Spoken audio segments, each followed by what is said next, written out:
रोज रात को 10 बजते तो मेरी सास की हालत खराब हो जाती और वो रोने लग जाती। तब मेरा शोहर कहता, चलो माँ जी के पास चलते हैं, उनकी टांगे दबाते हैं, उन्हें दिलासा देते हैं। मैं सारी रात अपनी सास की टांगे दबाती रहती और जब सुबह होती तो सास मुझे कहती, बेटी अब तुम अपने कमरे में जा सकती हो। मैं कमरे में आती तो मेरा शोहर कुरान मजीद पढ़ रहा होता, मगर अब मैं बहुत परेशान थी कि आखिर सास हर रात ऐसा तमाशा क्यों लगाती है, जबकि सारा दिन वो ठीक रहती हैं, बल्कि मेरे शोहर के साथ बाहर घूमने चली जाती हैं। एक दिन शोहर सास को घुमाने ले गया तो मैं भी उनके पीछे चली गई। मेरा शोहर अपनी माँ को एक कोठे पर ले गया, मगर जैसे ही मैंने अंदर झांका तो कदमों तले से जमीन निकल गई, क्योंकि वहां तो सास एक। मेरा नाम नौरीन है। मेरी शादी को अभी 2 दिन ही गुजरे थे। मेरे शोहर का नाम इरफान है और हमारी पसंद की शादी हुई थी। शादी की पहली रात जब मैं स्टेज पर बैठी अपने शोहर से तारीफें बटोर रही थी कि मेरी सास की रोने की आवाजें बुलंद होने लगी। मैंने घबरा कर अपने शोहर की तरफ देखा तो उसके चेहरे पर भी परेशानी के आसार साफ देखे जा सकते थे। मैंने पूछा, इरफान ये कैसी आवाज है? तो वो बोले, मैं नहीं जानता, खुदा खैर करे, मैं बाहर निकलकर देखता हूँ, तुम यहीं बैठी रहो। मैंने सर हिला दिया तो इरफान कमरे से बाहर चले गए। मैं दुआएं करती रही कि सब खैर ही हो। बड़ी देर हो गई मगर इरफान लौटकर ना आए थे। मगर अब बाहर से सुनाई देने वाली आवाज में कमी आ गई थी। मेरा दिल घबराने लगा तो मैं जल्दी से बाहर निकल गई। मैंने आवाज का ताकुब किया तो ये कहीं और से नहीं बल्कि मेरी सास के कमरे से ही आ रही थी। मैं जल्दी से आगे बढ़ी तो मेरी सास अपने बेटे के साथ बैठी फूट फूट कर रो रही थी, जबकि इरफान उन्हें चुप करवाने की मुतवातिर कोशिश कर रहे थे। मैं कमरे में दाखिल हो गई और बोली, अम्मा जी क्या बात है, आप ऐसे क्यों रो रही हैं? मुझ पर नजर पड़ते ही मेरी सास अपने बेटे से जुदा हो गई और मेरे पास भागकर आ गई और मेरे गले लगकर बोली, बेटी अकेले में दिल घबराता है, आज की शब तुम मेरे साथ सो जाओ। मैं अपनी सास की शक्ल ही देखती रह गई थी। वो कोई छोटी बच्ची तो नहीं थी जो ऐसी फरमाइश कर रही थी, वो तो एक पक्की उम्र की औरत थी। मैं 2 कदम पीछे हटी और बोली, अम्मा जी ये तो नामुमकिन है, आप जानती हैं आज मेरी शादी की रात है, मैं ऐसे कैसे आपके साथ रह सकती हूँ। तभी मेरी सास का चेहरा एकदम ही उतर गया। वो बोली, ठीक है बेटी, जैसे तुम्हारी मर्जी। तब इरफान एक झटके से खड़े हो गए।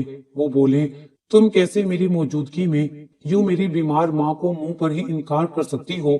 क्या मैंने तुम्हें पहले से नहीं बताया था कि मैंने आज तक अपनी माँ की कोई बात नहीं टाली?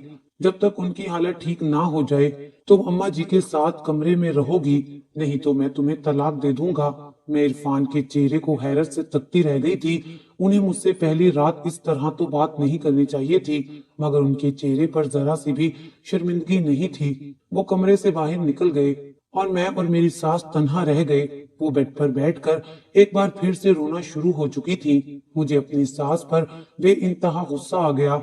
दिल कर रहा था कि इसका वजूद भस्म कर दूं। मैंने अपने दिल में कितने अरमान सजाए थे कि कब मेरी शादी इरफान से होगी, कब हम दोनों आमने सामने बैठकर दिल की बातें कहेंगे। हम दोनों का निकाह तो 3 साल कबल हो चुका था। फैमिली वाले सख्त किस्म के थे, इसलिए कभी इरफान के साथ कहीं आना जाना ही नसीब नहीं हुआ था। इन पाबंदियों ने दिल में गुर्बत की ख्वाहिश मजीद बढ़ा दी थी। अब सारी पाबंदियां जब खत्म हो चुकी थी तो मेरी सास ने ये अजीब सूरत हाल खड़ी कर दी थी। मेरी सास यूं बैन कर कर के रो रही थी कि मेरा दिल घबराने लगा था। मैं उसके पास जाकर बैठ गई, उनसे पूछने लगी, माँ जी क्या बात है, आप क्यों ऐसे रो रही हैं? जब आप हमारे घर बारात के साथ आई थी तब तो बड़ी खुश थी, सबसे आगे आगे नाच गाना कर रही थी। मेरी सास कुछ देर तो यूं ही सोचती रह गई, फिर बोली, बेटी असल में मैं दिल की मरीजा हूँ, छोटी छोटी बात पर दिल की धड़कन तेज हो जाती है। मैं इस कमरे में अकेली लेटी हुई थी तो मुझे ऐसा लगा जैसे एक साया मेरे कमरे के साथ से गुजरकर किचन में गया हो। अचानक से मैं डर गई और मेरी हालत खराब हो गई। अपनी सास की बात सुनकर मैं सही मायनों में भी परेशान हो गई थी। मैं बोली, ये बात आपने इरफान के सामने क्यों नहीं बताई? खुदा ना करे कोई चोर या डाकू घर में ना घुस आया हो, मैं अभी इरफान से बात करती हूँ। मैं इतना कहकर उठी ही थी कि मेरी सास ने मुझे जल्दी से पकड़कर बिठा दिया और बोली, बेटी इरफान से ऐसी कोई बात मत करना, वो परेशान हो जाएगा, हो सकता है ये मेरा वहम हो। इतना कहकर वो फिर से रोने लगी थी। मैं तो कई रातों से जाग रही थी। शादी से पहले 7 रातें तो ढोलक रखी थी, फिर मायों और मेहंदी का फंक्शन था। सारी सारी रात जागकर हमने इन रातों को एंजॉय किया था। हर शख्स के मुंह पर बस यही अल्फाज थे कि अगर शोहर के साथ शादी से पहले ऐसी ही अंडरस्टैंडिंग हो तो लड़की यूं ही खुश और हल्की फुल्की सी होती है। मुझे तो यही लग रहा था कि मेरी खुशियों को किसी की नजर लग गई है। मैं माँ जी के साथ बेड पर लेट गई और इल्म ही ना हुआ कि कब आंख लग गई। रात के 2 बजे के करीब मेरी आंख खुली थी। मैंने गौर किया, तब भी मेरी सास रो रही थी। मैंने तकिया कान पर रखा और फिर से सो गई। दोबारा मेरी आंख फजर के बाद ही खुली थी। तब सास के रोने की आवाज बंद हो चुकी थी। मैंने सर उठाकर देखा तो वो कुरान पाक पढ़ रही थी। मुझे देखकर मुस्कुराकर बोली, बेटी अब मुझे डर नहीं लग रहा, अब तुम अपने कमरे में जाकर सो सकती हो। मैंने उन्हें कुछ भी नहीं कहा और अपना भारी भरकम लिबास संभाल कर सास के कमरे से निकल आई।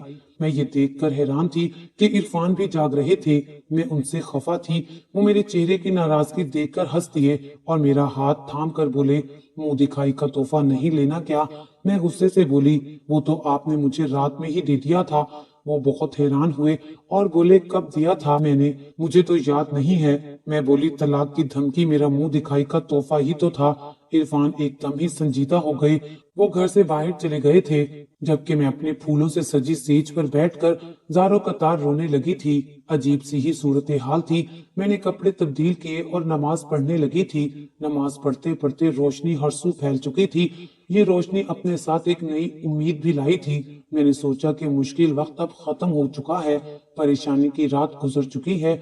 ये दिन अपने साथ हजारों खुशियां लाएगा। यूं ही अच्छा अच्छा सोचते दिन के 10 बज चुके थे, मगर इरफान अभी तक लौट कर नहीं आए थे। मुझे उनकी फिक्र सताने लगी थी। उनका नंबर डायल किया तो वो भी ऑफ ही था। मैं परेशानी की हालत में बाहर निकल गई थी। मेरी सास आराम से अपने कमरे में लेटी टीवी देख रही थी। मैं बोली, अम्मा जी, इरफान का कुछ पता है? वो कहाँ चले गए हैं? सुबह के निकले हुए हैं और अभी तक लौट कर नहीं आए। वो बोली, बेटी पहले तो इस वक्त वो ऑफिस चला जाता था, मगर अब शादी की छुट्टियां ले रखी हैं, ना जाने कहाँ गया होगा। वैसे मैंने सुना है कि शोहर बीवियों को बिना बताए तभी घर से निकलते हैं जब वो उनसे फरार होना चाहते हों, 2 घड़ियां सुकून से आराम करना चाहते हों। अपनी बात के इख्तिताम पर वो कहकर लगाकर टीवी के चैनल बदलने लगी थी। शादी से पहले मेरी सास ऐसी तो नहीं थी। उनकी जबान मुझे बेटी बेटी करते ना थकती थी। मैं अपने कमरे में आकर बैठ गई। मोबाइल उठाया तो इरफान का कई मर्तबा फोन आया हुआ था। मैंने जल्दी से कॉल बैक की तो उनकी परेशान सी आवाज मोबाइल में गूंजी थी। वो बोले, मेरे एक बहुत ही करीबी दोस्त का एक्सीडेंट हो चुका है, मैं उसी के साथ अस्पताल में हूँ, तुम फिक्र ना करना, मैं शाम तक घर आ जाऊंगा। मैं बोली, किस दोस्त का एक्सीडेंट हुआ है? तब वो बोले, तुम उसे नहीं जानती। इतना कहकर उन्होंने फोन बंद कर दिया था। मैं इरफान के दोस्तों को ही नहीं बल्कि उसके ऑफिस के कुलीग्स को भी जानती थी। इरफान अपनी सभी बातें मुझसे शेयर किया करता था, लेकिन शादी की रात से उसका रवैया मुझसे बदल गया था। मैं सारा दिन अपने नए बेड पर ही बैठी रह गई थी। फिर सोचा, अपनी मोहब्बत यानी इरफान का कमरा ही देख लूं। वो कैसे रहता है, क्या चीज अपने कमरे में रखना पसंद करता है। मैं उठकर एक एक चीज देखने लगी। जब मुझे अलमारी से एक हीरे का हार मिला था, वो हार देखकर मैं दंग रह गई थी। मैंने सोचा, क्या पता ये हार इरफान ने मेरी मुंह दिखाई के लिए तोहफे के तौर पर लिया हो, लेकिन उसके पास इतने पैसे कहाँ से आए थे। मैंने सोचा, जब इरफान मुझे ये तोहफा देगा तो मैं खुद ही उसके मुतल्लिक पूछ लूंगी। मैं अभी ये सोच ही रही थी कि मेरी सास के कमरे से बोलने की आवाज आने लगी। मैं जल्दी से बाहर निकली कि शायद इरफान आ गया हो। मैं अपनी सास के कमरे में गई तो खामोशी ही खामोशी थी। मैं अपनी सास से पूछने लगी, अम्मा जी, अभी आप किससे बात कर रही थी? मेरी सास एकदम से परेशान हो गई। वो बोली, बेटी मैं तो अकेली लेटी हुई हूँ, मैंने किससे बात करनी है। मैंने उनके कमरे का शक की निगाहों से जायजा लिया तो मुझे एक खिड़की का पर्दा हिलता हुआ महसूस हुआ। ऐसा लग रहा था जैसे कोई उस पर्दे के पीछे छुपा हुआ हो। मैं बोली, अम्मा जी, ये पर्दा क्यों हिल रहा है? मेरी बात पर उनके चेहरे से तो हवाएं ही उड़ गई थी। वो बोली, बेटी हवा से हिल रहा है, तुम्हें वहम हुआ होगा। मैंने उनकी बात का कोई जवाब ना दिया और खुद ही पर्दे की जानिब बढ़ने लगी। मेरी सास जल्दी से मेरी जानिब भागी।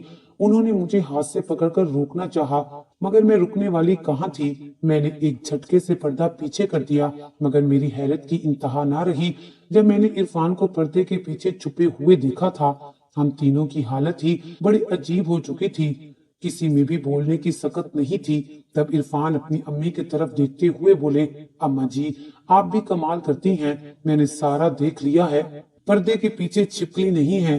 फिर इरफान मसनूई हंसी हंसे और बोले, नौरीन, असल में अम्मी ने मुझे कहा था कि मैं तुम्हें ये बात ना बताऊं कि उनके कमरे में छिपकलियां हैं, वरना तुम उनके कमरे में आना बंद कर दोगी। मैं बोली, इरफान, मुझे छिपकली से डर नहीं लगता, बल्कि बेवफा और झूठे इंसानों से डर लगता है। उन दोनों माँ बेटे का चेहरा उतर गया था। मैं अपने कमरे में आकर इरफान का इंतजार करने लगी। वो बड़ी देर बाद कमरे में आए थे और आते ही बाथरूम में घुस गए। शावर लेकर साफ सुथरा लिबास पहना और बोले, मैं फिर से अस्पताल जा रहा हूँ। मैं चुपचाप बैठी ही रह गई थी, मेरे पास कहने को कुछ था ही नहीं। इरफान रात गए घर लौटे थे, हमने मिलकर खाना खाया और मैं अपने कमरे में चली गई। मगर जैसे ही इरफान कमरे में आई, एक बार फिर से मेरी सास की आवाजें आने लगी थी। इरफान बोले, लगता है अम्मा जी को तुम्हारी जरूरत है। मैं फट पड़ी थी। मैं बोली, लेकिन मुझे आपकी जरूरत है। इरफान, मैंने आपसे शादी की थी, आपकी माँ से नहीं। इरफान चुपचाप मेरी शक्ल देखते रहे, फिर बोले, मुझे बदजुबान लड़कियां पसंद नहीं हैं। जैसा कह रहा हूँ वैसा करो, नहीं तो मैं तुम्हें तलाक दे दूंगा।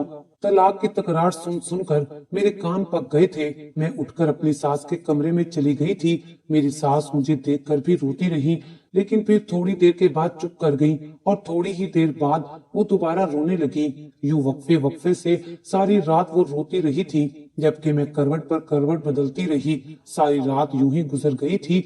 फजर के वक्त मेरी सास ने मुझे झंझोर डाला था। वो बोली, बेटी, अब तुम अपने कमरे में चली जाओ। मैं चुपचाप उठकर अपने कमरे में आ गई थी। इरफान नमाज पढ़कर रोते हुए दुआ कर रहे थे। वो नमाज से फारिग हुए तो मैं उनके पास जाकर बैठ गई और पूछा कि इरफान, आपने दुआ में क्या मांगा है? वो बोले, किसी बहुत ही अपने की जिंदगी मांगी है। मैं बोली, किसकी? तो उन्होंने जवाब दिया कि कल बताया था ना, एक दोस्त का एक्सीडेंट हुआ है, बस नमाज पढ़कर उसी के लिए दुआ की है और अब उसी के पास जा रहा हूँ। मैं बोली, इरफान, आप शादी से पहले तो ऐसे नहीं थे, अब मुझसे दामन क्यों बचाने लगे हैं? तो वो बोले, तब हालात कुछ और थे और अब कुछ और हैं। दुआ करो कि सब ठीक हो जाए तो मैं तुम्हारे पास लौट आऊंगा। फिर वो उठकर घर से बाहर चले गए थे। मुझे इल्म था कि वो ये सब अपनी माँ की वजह से ही कर रहे थे। उन्हीं से ही बर्दाश्त नहीं हो रहा था कि उनके बेटे का घर बस जाए। मैंने सोच लिया था कि मैं इस सारी सूरत हाल से दामन छुड़वा कर ही रहूंगी। आज का सारा दिन भी इरफान का इंतजार करते करते गुजर गया था। मेरी सास मेरे पास आई और बोली, नौरीन बेटी, मैं जरा बाहर जा रही हूँ, मुझे इरफान ने किसी काम से बुलाया है, तुम घर को अंदर से ताला लगा लो। मैं हक्का बक्का उनका मुंह तकती रह गई थी। मैं बोली, क्यों माँ जी, ऐसा क्या जरूरी काम आ गया है जो आप अपनी नई नवेली दुल्हन को भुलाए बैठे हैं? वो सोच में पड़ गई, जैसे कोई मुनासिब जवाब सोच रही हो। फिर बोली, बेटी, जब इरफान आएगा तो इस सवाल का जवाब तुम खुद ही उससे पूछ लेना। वो इतना कहकर घर से बाहर निकल गई थी, जबकि मैं गुस्से से उन्हें देख रही थी। कुछ ही देर बाद दरवाजे पर दस्तक हुई तो एक औरत हमारे घर आ गई। वो बोली, मैं आपकी पड़ोसन हूँ। मैंने उसे घर में बुला लिया। मैं बहाने बहाने से अपनी सास के मुतालिक मालूमात लेने लगी थी, क्योंकि मुझे अपनी सास बहुत मशकूक लग रही थी। वो बोली, बेटी, ना ही तुम्हारा शोहर अच्छा है और ना ही तुम्हारी सास अच्छी है, मगर मैंने कभी उन दोनों में कोई बुराई नहीं देखी। फिर सारे मोहल्ले वाले उन्हें अच्छा नहीं जानते। अब तुमने तो उससे शादी कर ही ली है, तो क्या किया जा सकता है? मेरा दम घुटने लगा था। मैं बोली, मुझे सब सच सच बताएं कि क्या बात है। लेकिन उस औरत ने अपने अल्फाज सी लिए और उठकर बाहर निकल गई थी। मुझे अब शक ने अपने हसार में जकड़ लिया था। यकीनन दाल में कुछ काला जरूर था, मगर क्या था, इस बात का जवाब मुझे अभी ढूंढना था। शाम में वो दोनों माँ बेटा घर लौटे तो बड़े खुश दिखाई दे रहे थे। मैंने उनसे कोई सवाल ना किया, क्योंकि मैं जानती थी कि उन्होंने मुझे कौन सा सच बता देना था। मुझे सच का सुराग खुद ही लगाना था। मैं चुपचाप घर के काम करती रही। खाना भी हम सब ने मिलकर खाया। मैं अपने कमरे में बैठी थी जब इरफान मेरे पास आए और बोले, तुम अभी तक यहाँ क्यों बैठी हो? जाओ जाकर मेरी माँ की टांगें दबाओ। आज मैंने इरफान से कोई बहस ना की और उठकर अपनी सास के कमरे में चली गई। मैं उनके लिए दूध का गिलास ले गई। मैंने उस दूध में नींद की दवाई मिला दी थी। ताजा दम होकर बैठ गई और रोने लगी। मगर आज वो ज्यादा देर ना रो सकी थी और कुछ ही देर में गहरी नींद में थी। और इस चीज का मैंने फायदा उठाया और अपने कमरे में चली गई। सामने का मंजर देखकर तो मेरे पैरों तले से जान ही निकल गई थी, क्योंकि मेरा कमरा तो खाली था। इरफान अपने कमरे में मौजूद ही ना थे। मैं हक्का बक्का उसी दीवार के साथ लगकर रोती जा रही थी। इरफान यकीनन मुझे धोखा दे रहे थे। यूं छुपकर रात में घर से बाहर चले जाते थे। मैं दोबारा सास के कमरे में आकर सो गई। सुबह एक बार फिर से मुझे मेरी सास ने उठाया था। वो बोली, अब तुम अपने कमरे में चली जाओ। मैंने उनकी बात मान ली और अपने कमरे में चली गई। इरफान कुरान पाक पढ़ रहे थे और रो रहे थे। मैं उनसे कोई बात किए बिना ही बिस्तर पर जाकर लेट गई। उन्होंने भी मुझसे कोई बात करना गवारा ना की और उठकर बाहर चले गए। जिंदगी अजीब से मोड़ पर आकर रुक सी गई थी। शाम हुई तो मेरी सास मुझे आकर बोली, मैं बाहर जा रही हूँ, इरफान ने बुलाया है। मैंने सर हिला दिया तो वो बाहर निकल गई। मगर उनके जाते ही मैंने भी सर पर काली चादर ली और मैं उनके पीछे ही निकल गई थी। आज मैं उनका पीछा कर रही थी। मेरी सास ने रिक्शा पकड़ा तो मैं भी रिक्शे में सवार हो गई। मेरी सास तंग सी टूटी फूटी गलियों से गुजरती हुई आगे बढ़ती जा रही थी। आखिरकार वो एक सुनसान और पुरअसरार सी जगह पर जाकर रुक गई थी। मैंने भी रिक्शे को रुकने का कहा। तब वो बोला, बाजी, ये जगह औरतों के लिए महफूज नहीं है, आप यहाँ से वापस चलें। मैं बोली, ये कौन सा इलाका है? तो वो बोला, जहाँ पर औरतें बिकती हैं। बाजी, ये कोठा है। मैं तो रिक्शे वाले की बात सुनकर दंग रह गई थी, क्योंकि मेरी सास एक कोठे में दाखिल हो चुकी थी तो मुझे भी वहां जाना ही था। मैं देखना चाहती थी कि आखिर इरफान अपनी माँ को ऐसी जगह पर क्यों बुलाता है। मैं आगे बढ़ गई। मेरी सास बहुत सी चौराहों को छोड़कर एक वीरान से चौराहे में दाखिल हो चुकी थी। मैं भी उनके पीछे ही थी। अचानक ही इरफान की आवाज गूंजी थी। वो बोला, अम्मा जी, आपने आने में इतनी देर क्यों कर दी? तब वो बोली, बेटा, ट्रैफिक बहुत ज्यादा थी। फिर अचानक से मुझे किसी के करहाने की आवाज आने लगी। मैंने पर्दे से झांक कर देखा तो चंद लम्हों के लिए साकत रह गई थी। इरफान के हाथ में नीम मुर्दा वजूद था, जबकि एक नर्स उसे इंजेक्शन लगा रही थी। मैं एक झटके से पर्दे के पीछे से निकली और बोली, ये क्या हो रहा है? इरफान और मेरी सास दोनों ही सहम गए थे। फिर इरफान बोला, तुमने सच को पा ही लिया है तो मैं भी तुमसे कुछ नहीं छुपाऊंगा और तुम्हें सब सच बताता हूँ। तुम्हें तो याद होगा कि मैंने अपने रिश्ते के आगाज पर तुमसे कहा था कि मेरे वालिद इस दुनिया से गुजर चुके हैं। मैंने झूठ बोला था। सच तो ये है कि वो जिंदा हैं और जिस आदमी को नर्स इंजेक्शन लगा रही है वो ही मेरा बाप है। असल में मेरे अब्बू ने मेरी वालदा से मोहब्बत की शादी की थी। वालदा भी अब्बू के साथ खुश थी, मगर मेरी नानी वक्तन फवक्तन उनको अब्बू के खिलाफ उकसाती रहती थी। मेरी पैदाइश के बाद घर में गुर्बत आ गई थी। उस वक्त अम्मी और अब्बू लड़ते झगड़ते रहते थे। नानी ने उन दोनों अपने वार तेज कर दिए और नतीजा ये निकला कि अम्मी और अब्बू की अलग हो गई। अम्मी मुझे लेकर अलग हो गई और अब्बू ने हालात से तंग आकर अपने एक दोस्त के कहने पर कोठे पर काम करना शुरू कर दिया। जब अब्बू को मेरी याद आती तो वो मुझे मिलने आते थे, मगर अम्मी मुझे उनसे मिलने ना देती। सब मोहल्ले वाले भी जान गए थे कि मेरे अब्बू कोठे पर काम करते हैं। इसी वजह से सब हमें अच्छा नहीं जानते। अब्बू की इस हरकत की वजह से हम मोहल्ले में बदनाम हो चुके थे। लोग हम पर तरह तरह का गंद उछालने लगे थे।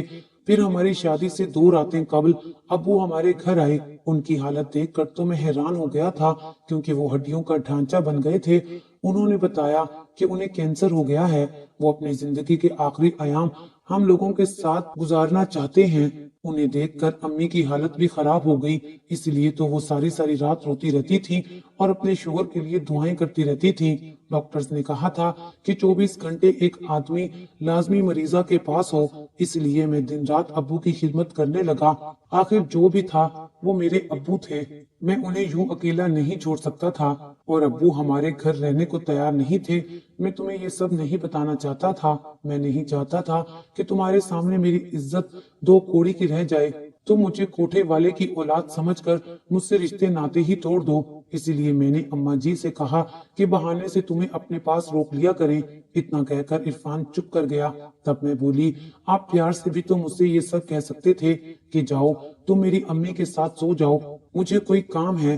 तलाक का बार बार कहकर मेरे जज्बात मजरूह करना जरूरी था क्या? इरफान बोले, प्यार से बात करता तो तुम मुझसे सवाल करती, जबकि मैं जवाब देने की कंडीशन में नहीं था, इसलिए तलाक का कह देता था। तुम गुस्से में आकर मुझसे दूसरी बात ही नहीं करती थी। नौरीन, मुझे माफ कर दो, मैंने तुम्हें बहुत तंग किया है। इरफान रोने लगे तो मैं बोली, आपने नेक काम किया है इरफान, मेरा सर फख्र से बुलंद हो गया है, मुझसे माफी मत मांगे। अभी हम बात ही कर रहे थे कि इरफान के वालिद की रूह परवाज कर गई। मैंने ही इरफान और अपनी सास को इस गम के इस मौके पर संभाला था। आज इस बात को कई साल गुजर गए हैं। अब इरफान और मैं एक हंसी खुशी जिंदगी बसर कर रहे हैं।